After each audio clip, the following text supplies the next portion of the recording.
পুনৰ এটি নতুন ভিডিঅ'লৈ আপোনালোকক স্বাগতম জনাইছোঁ। আজি এটি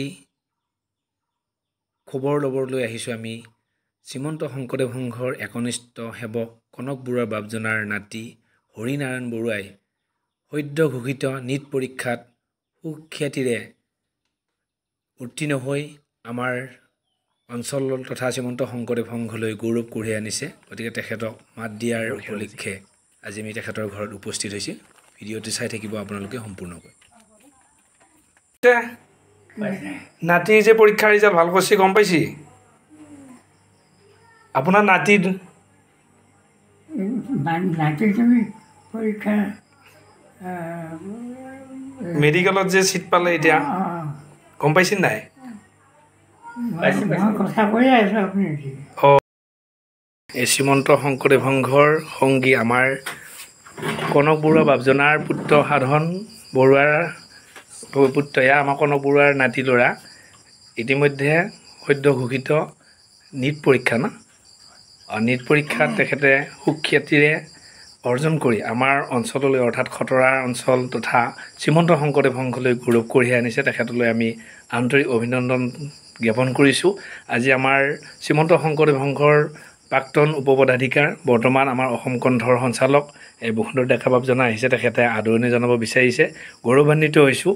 আৰু আমাৰ এই কণমানি হৰিনাৰায়ণ আমাৰ এজন যুৱক সেৱক তেখেতে যাতে আমাৰ অঞ্চলৰ গৌৰৱ কঢ়োৱাই নহয়, অনাগত দিনত আমাৰ মানৱৰ কল্যাণৰ কাৰণে সমাজৰ কল্যাণৰ কাৰণে কাম কৰি যাব বুলি আমি আশা ৰাখিছোঁ।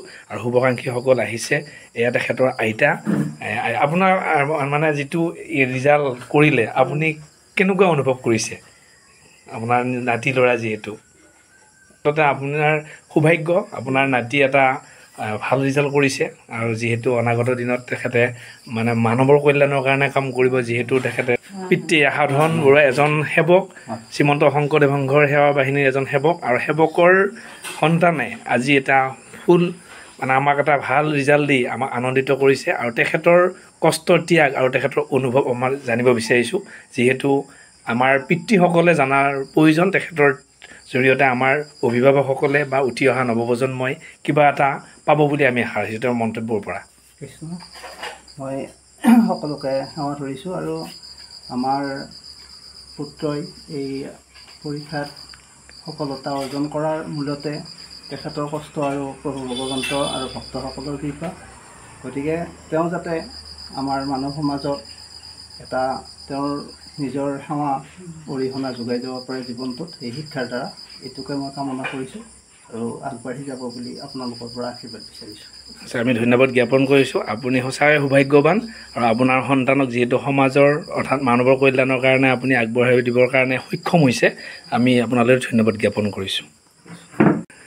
তেখেতৰ শিক্ষাগুৰু আহি উপস্থিত হৈছে। তেখেতৰ মানে যি ৰিজাল্ট, সেই ৰিজাল্টত আনন্দিত হৈ তেখেতৰ গৃহলৈ আহিছে। আমি শিক্ষাগুৰুজনাৰ এটি মনৰ ভাৱ আমি জানিব বিচাৰিম, তেখেতৰ বিষয়েও জানিব বিচাৰিম। যিহেতু তেখেতে এই হৰিনাৰায়ণ বৰুৱাৰ পঢ়াইছিলে, গতিকে কেনেকুৱা আছিলে পঢ়াৰ ক্ষেত্ৰত আৰু তেখেতৰ ৰিজাল্টটো পাই কেনেকুৱা আনন্দ লাভ কৰিছে সেইটো জানিব বিচাৰিম।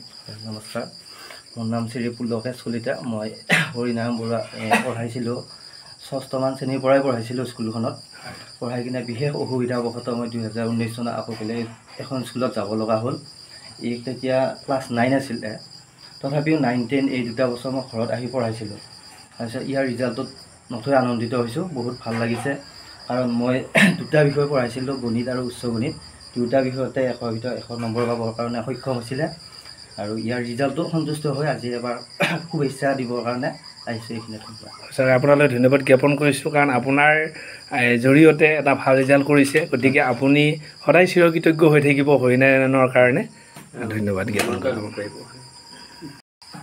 সঁচাকৈ আমি আনন্দিত হৈছোঁ, কাৰণ শ্ৰীমন্ত শংকৰদেৱ সংঘৰ এজন সংগী পৰিয়ালৰ সেৱক আজি আমাৰ যি ডক্টৰৰ কাৰণে যি পৰীক্ষা দিব লাগে নীট পৰীক্ষা, আৰু নীট পৰীক্ষাত সুখ্যাতিৰে অৰ্জন কৰি আমালৈ গৌৰৱ কঢ়িয়াই আনিছে। আৰু অনাগত দিনত তেখেতে জনকল্যাণৰ কাৰণে মানৱৰ কল্যাণৰ কাৰণে কাম কৰিব। আৰু আমি শ্ৰীমন্ত শংকৰদেৱ সংঘৰ সেৱা বাহিনীৰ তৰফৰ পৰা এভাগী ফুলাম গামোচাৰে তেখেতক অভিনন্দন জ্ঞাপন কৰিছোঁ, যাতে অনাগত দিনত তেখেত আগবাঢ়ি যাব পাৰে। বৰুৱাৰ পৰা জানিব বিচাৰিম তেখেতে আজি এই যি শিক্ষাৰ ক্ষেত্ৰত যি সুখ্যাতিৰে উত্তীৰ্ণ হৈ এটি তেখেতৰ মনৰ সপোন পূৰণ হোৱাত সাৰ্থক হৈছে তাৰ আঁৰত থকা কথাখিনি আমি জানিব বিচাৰিম কেনেকৈ তেওঁ এই মানে আসন ল'বলৈ বা তেওঁ চিট পাবৰ কাৰণে সক্ষম হৈছে আমি জানিব বিচাৰিম। মই চিট পোৱাৰ মূলতে এনেকৈ অকল নিজৰে যে কষ্ট আছে সেইটো ক'ব নিবিচাৰোঁ আৰু মূলতে মোৰ স্কুলীয়া দিনৰ পৰা মোৰ সকলো ছাৰ আচাৰ্য ছাৰ বাইদেউসকল আৰু লগতে কলেজৰো সমূহ ছাৰ মেমসকলে তেওঁলোকৰ কষ্ট লগতে মা দেউতাৰ মোৰ লগত লাগি থকা যি হেৰি সেই গোটেইখিনি জড়িত হৈ আছে আৰু লগতে মোৰ ওচৰ পাঁজৰৰ লোকসকল লগতে সমূহ ভকত বান্ধৱৰ আশীৰ্বাদ এই সকলোবোৰ মই লৈ আগবাঢ়ি যাবলৈ যত্ন কৰিছিলোঁ আৰু মই কোনো ধৰণৰ ইমানো কিবা স্মাৰ্ট ষ্টুডেণ্ট নাছিলোঁ আৰু এইটো মই নিজে ক'ব পাৰোঁ আৰু সেইকাৰণে মই হায়াৰ ছেকেণ্ডাৰী দি কিনে 1 বছৰ গেপ দিছিলোঁ দি এই sigma point integrated academy Baihata চাৰিআলিত মই ছাৰ মেমসকলৰ লগত আছি তাতে পঢ়িছিলোঁ আৰু এনেকৈ মেট্ৰিক তুমি ক'ৰ পৰা দিছিলা? মেট্ৰিক মই শংকৰদেৱ শিশু নিকেতন জিকিলাৰ পৰা। মেট্ৰিকত কেনেকুৱা আছিলে ৰিজাল্ট পাৰ্চেণ্ট? মেট্ৰিকত মোৰ অলপ অসুবিধা হৈছিলে লকডাউন কৰিছিলে তো তেনেকৈ মানে মোৰ প্ৰি টেষ্ট কিবা কিবি এনেকৈ মাৰ্কছৰ ওপৰত ডিপেণ্ড কৰি দিছিল আৰু হায়াৰ ছেকেণ্ডাৰীত কিমান পাৰ্চেণ্ট হ'লগৈ? হায়াৰ ছেকেণ্ডাৰীত মোৰ 86% আছিলে। 86 আছিলে। ঠিকে আছে বাৰু তুমি যিখিনি ৰিজাল্ট কৰিছা সেইখিনি আমাৰ কাৰণে বহুত আৰু তোমাৰ কাৰণেও সেইখিনি বহুতেই বুলি ক'ব লাগিব আৰু গোটেই অনাগত দিনত তুমি নিশ্চয় আমাৰ অঞ্চললৈ আৰু ভাল ফল আনিব বুলি আমি আশা ৰাখিছোঁ আৰু যিহেতু এটা মানৱ সেৱাৰ কামত তুমি জড়িত হ'বা আৰু শিক্ষাৰ দিশত আগবাঢ়িবা যিহেতু মেডিকেল পঢ়িবা গতিকে মেডিকেলৰ জৰিয়তে আমাৰ যি গ্ৰাম্য অঞ্চলৰ মানৱৰ কল্যাণৰ কাৰণে কাম কৰিবা বা আমাৰ যি সমাজৰ যিখিনি মানুহ আমাৰ আচলতে মানে বেমাৰ বুলি ক'লে মানুহে ভয় কৰে গতিকে বেমাৰৰ পৰা ভয়মুক্ত কৰিবৰ কাৰণে যিখিনি সকাহ সেইখিনি ডক্তৰৰ পৰা পোৱা যায় গতিকে এজন ডক্তৰ ভাল নাম থকা ডক্তৰ হিচাপে নিজকে গঢ়ি তুলিব লাগিব আমি আশীৰ্বাদ কৰিছোঁ ভগৱন্তই কৃপা কৰিব গতিকে তুমি আগবাঢ়ি যোৱা।